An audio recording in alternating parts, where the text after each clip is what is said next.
네, 오늘 우리가 함께 나눌 말씀의 제목은 착하고 좋은 마음으로 결실하는 사람이라는 제목입니다. 그동안 여러분 마음이 얼마나 힘드셨어요? 설교하는 저도 힘들었어요. 뭐 길가니 바위니 가시떨기니 하면서 우리의 정체를 다 폭로시킨 하나님 말씀 앞에서 우리의 마음이 편할 리가 없죠. 그런데 여러분, 우리는 어떤 사람은 길가고 어떤 사람은 바위고 어떤 사람은 가시떨기가 아니고 우리들이 수시로 그렇게 될 수 있다는 거예요. 수많은 사람들이 짓밟고 상처투성이 하면 뭐 단단한 길가가 됐다가 더 심해지면 바위가 됐다가, 그래도 간신히 좀 회복하고 기경해서 좋은 땅이 되는가 했는데 거기에 가시떨기가 그냥 잔뜩 나가지고 말씀의 기운을 막기도 하고, 어쩔 때는 막 은혜가 충만했다고 어쩔 때는 기쁨 충만한 것만큼 더 절망에 떨어지기도 하고, 그것이 우리들의 모습이죠. 하나님께서 원하시는 건 뭐냐? 너희 마음을 기경하라, 갈아엎으라라고 말씀하시죠. 그래서 고난이 있고 시련이 있고 여러 가지 아픔을 통해서 우리는 우리의 마음이 정말 이렇게 새로워지는 걸 경험하게 됩니다. 길가 같은 마음, 바위 같은 마음 다 부서뜨리고 다 기경 엎으시고 가시덤불 불태워버리셔서 좋은 땅으로 만들기도 하십니다. 그럼 여러분, 우리가 좋은 땅 같은 마음은 어떤 것일까요? 오늘 말씀을 통해서 그 좋은 땅의 특징에 대해서 몇 가지 말씀하십니다. 첫 번째는 수용성이 좋은 거죠. 수용성. 여러분, 오늘 말씀 8절을 한번 보시죠. 자, 같이 읽겠습니다. 8절 말씀입니다. 더러는 좋은 땅에 떨어짐에 나서 100배의 결실을 하였느니라. 이 말씀을 하시고 외치시되 들을 귀 있는 자는 들을지어다 그랬습니다. 이 더러는 좋은 땅에 떨어짐에 100배 결실을 했다 그랬어요. 근데 이 좋은 땅이라는 게 뭐냐? 들을 귀 있는 자를 말하는 게, 듣는 귀가 있는 거, 이게 좋은 땅이라는 겁니다. 그러면 이 들을 귀는 어떤 것을 말할까요? 15절에 그 들을 귀 있는 자에 대한 이야기를 하고 있습니다.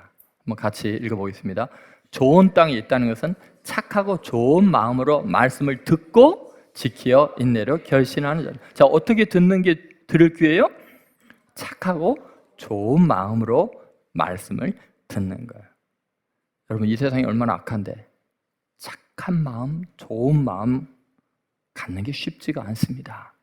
아침에는 그렇게 새벽기도 하고 은혜 받고 있다가요, 출근하면서부터 뒤집어지기 시작하고 온갖 가시가 나기 시작하죠. 근데 여러분, 착하고 좋은 마음을 가지는 거 정말 중요합니다. 그런데 여러분요, 무조건 착하고 좋은 마음이 어리석은 마음을 의미하지는 않습니다. 우리가 사람들의 말을 다 받아들이는 걸 착하고 좋은 마음이라고 하는 게 아니에요.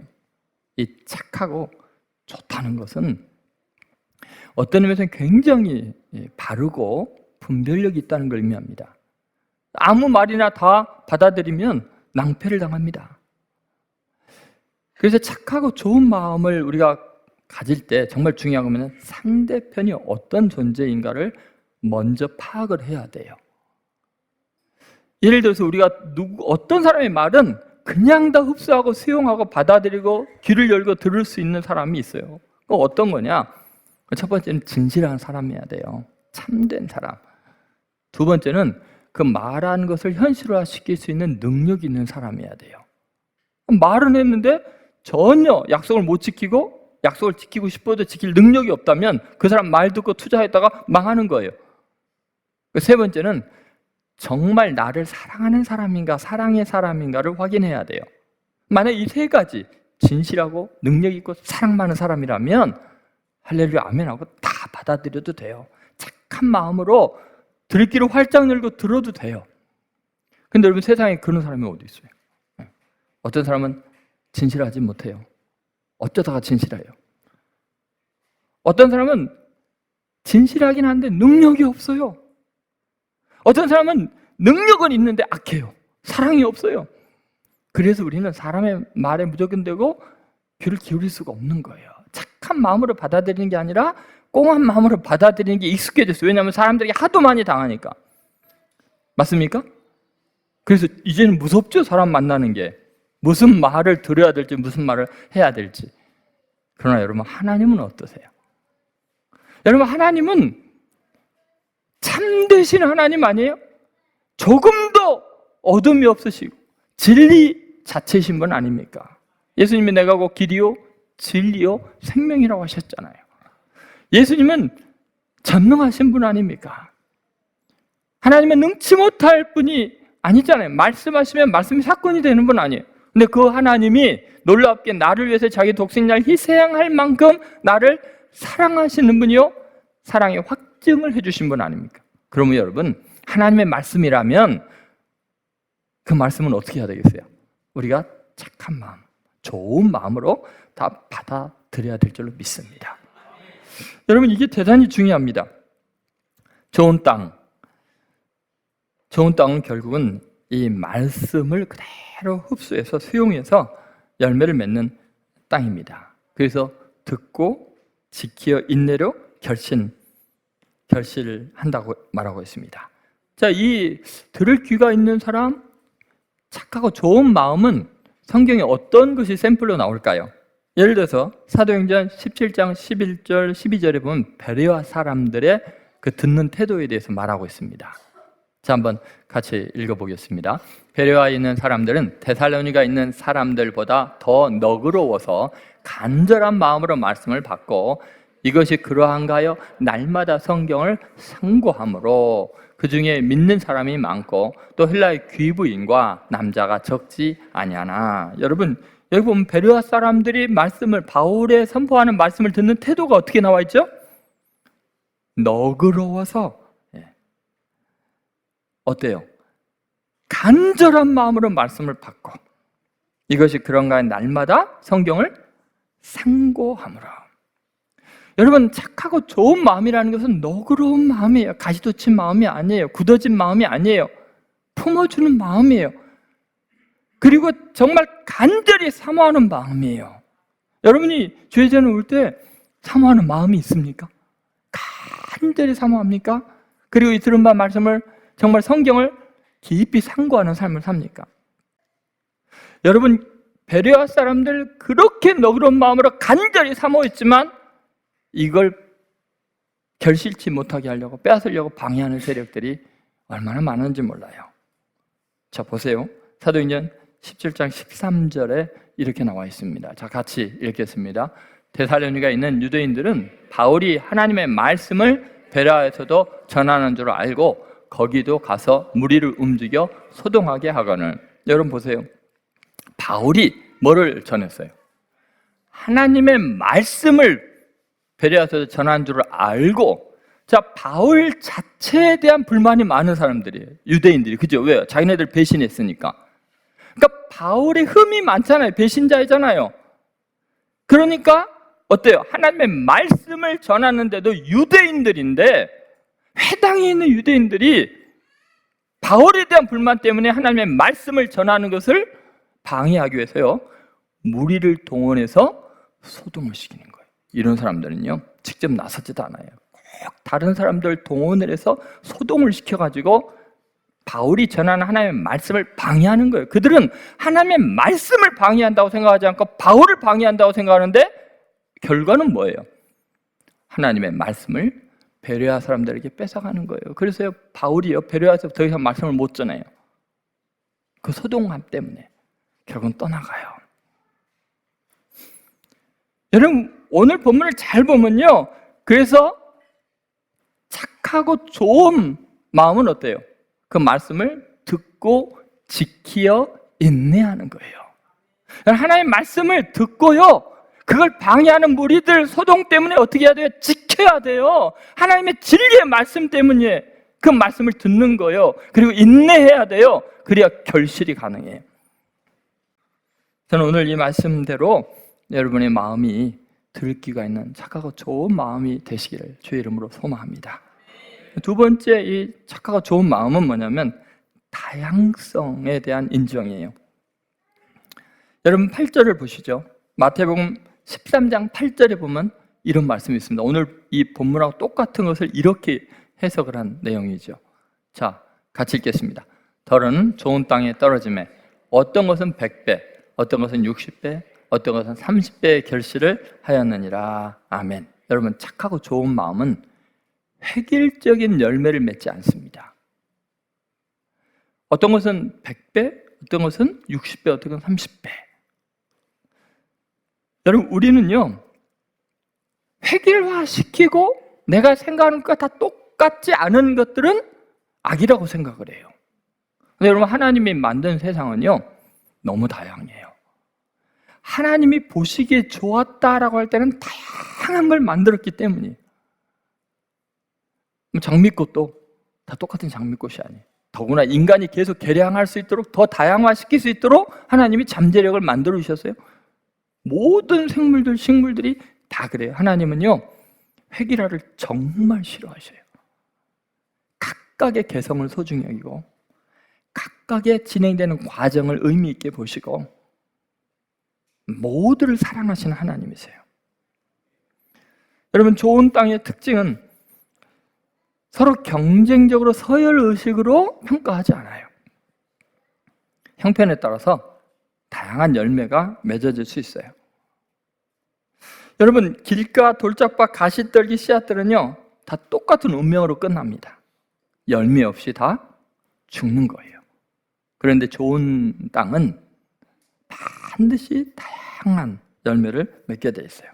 여러분, 우리 인생에서 받는 말씀도 그래요. 어떨 때는 여러분 어때요? 주의 전에 와서 막 큰 은혜를 받고 막 감동을 하잖아요. 그런데 그 옆에서 막 은혜 받고 눈물 흘리고 난리인데 어떤 사람은 시험에 들고 똑같은 말씀으로 정말 말씀에 대한 반응이 달라요. 어떤 말씀은 잔잔한 감동으로 오고 어떤 사람은 불같이 막 방망이처럼 자기를 부수고 내 교만을 깨뜨리는 말씀이 되기도 하고요. 은혜 받는 강도가 다 다릅니다. 정말 신기한 건 이런 거죠. 제가 생각할 때 그런 말을 전했다는 의식 자체가 없는 사소한 한마디 말에 인생이 확 바뀐 사람들이 있었고 저한테 간증할 때는 황당해요. 내가 그런 말을 했나요? 아니, 내가 그 말씀을 전할 때는 그게 아니고 그건 부수적인 거고 이게 더 중요했었는데 그렇지 않아요. 사람에 따라서 다 달라요. 여러분, 어떤 사람에게는 100배 열매가 맺어지는데 어떤 사람은 60배일 수도 있고 어떤 사람은 30배일 수도 있어요. 여러분, 지금은 여러분의 마음에 시험에 들고 어떤 말씀이 마음에 안 닿을 수 있지만 하나님이 여러분의 인생에 어떤 시련과 고난을 통해서 이 진리의 말씀 앞에서 꼬꾸라지게 하시고 기경이 되면 그 말씀 때문에 인생이 바뀌고 100배 열매를 맺는 놀라운 일이 일어날 줄을 저는 믿습니다. 그래서 포용하는 거이다. 지금의 모습이 영원하지 않아요. 하나님이 일하시면 얼마든지 사울 같은 박해자가 말씀의 증인으로 자기 생명을 아낌없이 복음을 전하는 사람이 될 수 있어요. 그래서 좋은 땅이라는 건 뭐냐면 다양성에 대한 인정이에요. 나와 다른 거에 대해서 품어주는 거예요. 왜냐하면 어떤 사람은 100배지만 어떤 사람은 60배, 어떤 사람은 30배가 있는 거예요. 다 획일화시키면 안 돼요. 주님의 때가 있고 주님의 방법이 있습니다. 그 사람이 지금은 적게 거두지만 나중에 보면 나보다 더 많이 거둘 수 있어요. 똑같은 믿음의 열매를 우리는 기대해서는 안 돼요. 다 그 사람의 지금 상황이 있어요. 지금은 시험에 들 땐가 보다 하고 기다리세요. 지금은 저 사람은 막 큰 열매를 거둘 때구나. 저렇게 열매를 걷기까지 얼마나 많은 시련이 있었을까. 얼마나 그 말씀을 지키고 인내하면서 노력 있게 저런 열매를 얻었을까. 축복해 줘야죠. 그것이 주님의 마음입니다. 주님은 우리가 서로를 인정하기를 원하고 기다려주기를 원합니다. 여러분, 달란트 비유도 보면요, 하나님께서 우리에게 똑같은 달란트를 주시지 않았어요. 그죠? 1달란트, 2달란트, 5달란트. 열매가 다 달라요. 4개 남기고 10개 남기고. 근데 다 똑같이 하나님 인정해 주시는데 1달란트 받은 자는 아무것도 남기지 않고 썩었어요. 그건 하나님이 저주하셨어요. 좋은 밭이 아니기 때문이에요. 그래서 여러분, 우리는 인내로 결실한다는 게 뭐냐면 나와 다름에 대해서 품어주고 기다려주는 것이 좋은 밭이에요. 그럴 때 하나님의 말씀이 우리 주위 여기저기에서 결실하는 놀라운 은혜를 경험할 줄로 믿습니다. 자, 세 번째, 마지막으로 효율성이에요. 여러분, 좋은 밭, 착한 마음, 좋은 마음이라는 게 뭐냐? 상상 초월하는 그런 결실을 맺게 되죠. 효율성인데요. 자, 한번 8절을 보시죠. 몇 배 결실했어요? 100배. 그죠? 여러분 마태복음 13장 8절에도 봐보세요. 뭐라고 나오세요? 더러는 좋은 땅에 떨어지니까 어떤 것은 100배, 어떤 것은 60배, 어떤 것은 30배 결실을 하였느냐. 여러분 좋은 땅이라는 게 뭐냐면 투자한 것보다 결실이 많아야 좋은 땅이에요. 투자했는데 뿌린 것도 못 거두면 나쁜 땅이에요. 그죠? 하나님의 말씀이 내 마음밭에 떨어지면 그 말씀이 내 안에서 지켜져야 되고 인내로 결심을 맺을 때는 우리가 정말 놀라울 정도로 내 삶이 달라져야 돼요. 풍요로워져야 돼요. 10년, 20년, 40년 신앙생활하면서 그 떨어진 말씀이 맨날 자기의 세상적인 염려와 재물과 유혹에 맨날 기운이 막혀서 열매를 못 맺으면 그 신앙생활을 하는 겁니까? 좋은 땅은 반드시 하나님의 말씀이 내 안에서 효율적으로 내 삶을 통제하고 위대하게 만드는 역사가 있어야 돼요. 여러분 하나님의 말씀이 얼마나 강력하게 우리의 삶에 귀한 열매를 맺게 하는가 그것을 보여주는 것이 이사야서 55장 10절 11절에 나와 있습니다. 자, 같이 읽겠습니다. 이는 비와 눈이 하늘로부터 내려서 그리로 되돌아가지 아니하고 땅을 적셔서 소출이 나게 하며 싹이 나게 하여 파종하는 자에게는 종자를 주며 먹는 자에게는 양식을 줌과 같이 내 입에서 나가는 말도 이와 같이 헛되이 내게로 돌아오지 아니하고 나의 기뻐하는 뜻을 이루며 내가 보낸 일에 형통함이니라. 아멘. 여러분 하나님의 말씀이 선포되면 헛되이 돌아오지 아니하고 하나님의 기뻐하는 뜻을 이루며 내가 보낸 일에 형통함이니라. 여러분 하나님의 말씀이 여러분 삶 속에서 하나님의 뜻을 이루고 있습니까? 여러분이 형통하게 되고 있습니까? 여러분 하나님의 말씀에는 현실 상황에는 보이지 않는 감춰진 은혜, 잠재된 은혜가 굉장히 많습니다. 씨앗이 그런 거 아니에요, 그죠? 하나를 심었는데 어때요? 100배, 60배, 30배 어마어마한 결실하게 되니까요. 그래서 말씀을 사랑하고 좋은 마음으로 받아들이면 항상 놀라운 헤아릴 수 없는 복을 누리게 되어 있습니다. 받은 것은 작은 씨앗인데 나중에 자라서 보면 거목이 되어가지고 많은 새들이 쉴 만큼 하나님의 놀라운 능력이 하나님의 기뻐하는 뜻이 실현이 됩니다. 다른 사람들이 함께 먹고 마실 수 있는 놀라운 은혜를 허락하죠. 처음에 내 생각에는 별로 도움이 안 될 것 같고 어쩔 때는 그 말씀이 나에게 부담이 되고 찌르는 가시 같을 때가 있어요. 그런데 그 말씀을 일단 어때요? 지켜서 인내하면 결실할 때는 놀라운 경험을 하게 될 줄로 믿습니다. 제가 그 전자제품이나 뭐 컴퓨터나 이런 거 살 때 제일 안 하는 게 뭔 줄 아세요? 사용 설명서 안 읽는 거. 자동차도 뭐 이렇게 사용되는데 아니 나중에 막 안 되고 막 누르고 난리를 해서 뭐 물어보면 아이 그건 몇 페이지 읽어봐라 뭐 어디 있다 그것만 읽었어도 그동안 아니 몇 년을 썼는데 그걸 모르고 고생을 했구나 시간 낭비하고 그랬죠.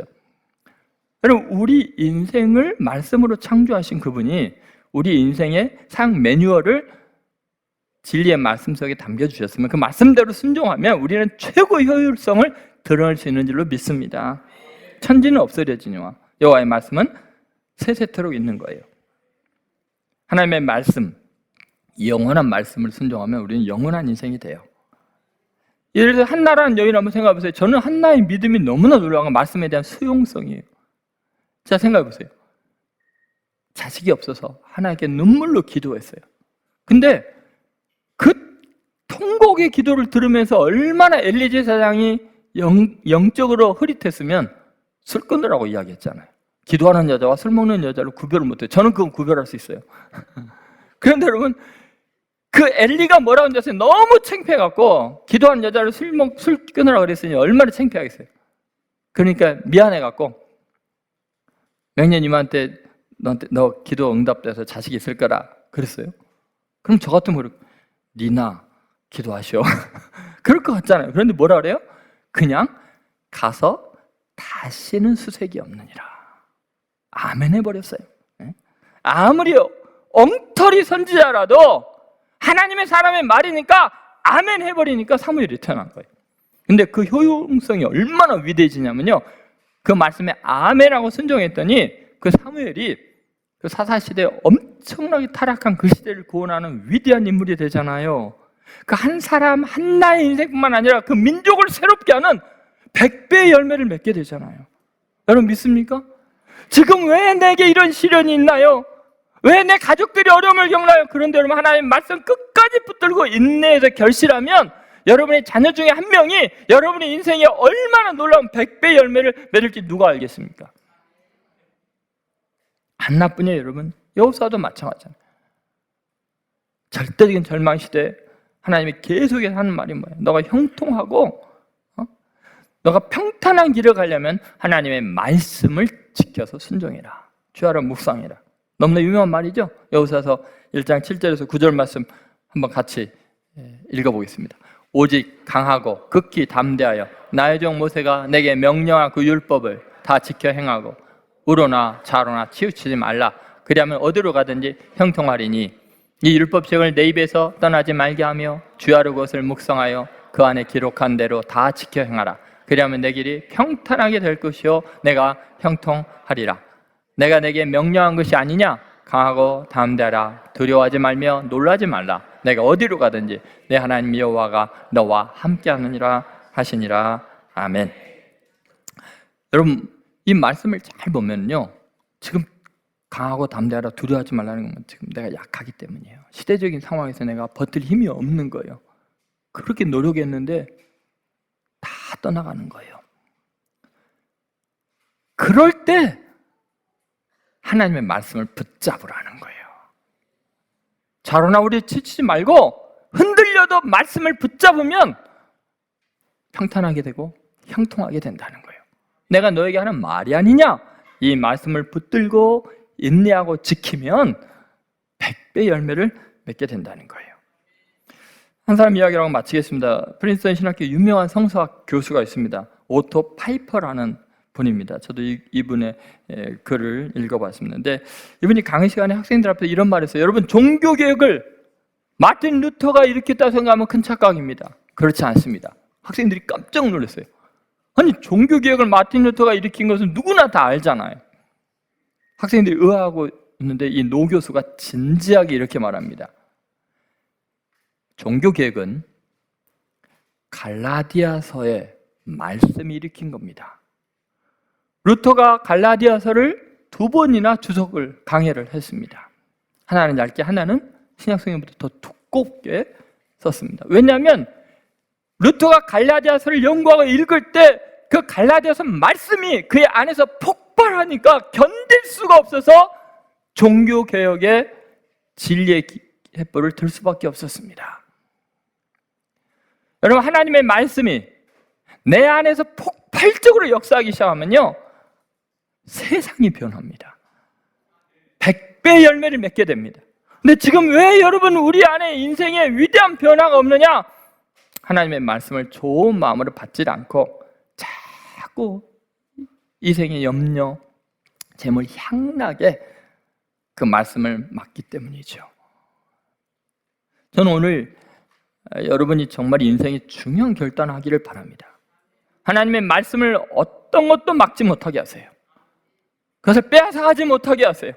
그걸 지켜 인내해서 100배 결실을 맺으면 여러분 당대가 아니라면 여러분 자녀에게라도 놀라운 일이 날 줄로 믿습니다.